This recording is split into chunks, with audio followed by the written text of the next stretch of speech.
আপনি কখনো ভালো মানুষ হতে পারবেন না। নিজেকে কখনো কারো উপরে, কারো কাছে, কারো মনে সম্পূর্ণ জায়গা করে নিতে পারবেন না। অনেক চেষ্টা করেও আপনি পারবেন না। কারণ সেই দোষ আপনার না। সে দোষ যার জন্য আপনি করতেছেন, সে আপনাকে চাচ্ছে না, সে আপনার কথা বুঝতেছে না, সে আপনাকে ভালোবাসে না, সে মন থেকে চায় না। তাই কখনো কারো প্রতি নির্ভরশীল হবেন না। আপনি আপনার মতো চলেন, আপনি আপনার মতো ভালো থাকেন, আপনি আপনার সৎ থাকেন।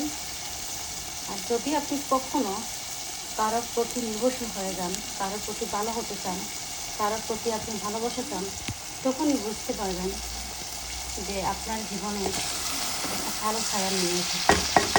আপনি অপূর্ণতা পেয়ে যাবেন, আপনার জীবনে পূর্ণতা আর থাকবে না। তাই কখনো আপনি কারোর উপরে কোনো কিছু আশা করবেন না। হোক সেটা ভালোবাসা, হোক সেটা টাকা পয়সা, হোক সেটা প্রেম, হোক সেটা বিশ্বাস, কিছু না। শুধু আপনি নিজেকে বিশ্বাস রাখেন, নিজের উপরে বিশ্বাস রাখেন যে আমি যেরকমই আছি আলহামদুলিল্লাহ, আমার উপরে আমার বিশ্বাস আছে। আমি অনেক ভালো, আমি অনেক সৎ, আমি অনেক কিছু করতে পারবো ইনশাআল্লাহ। That's enough.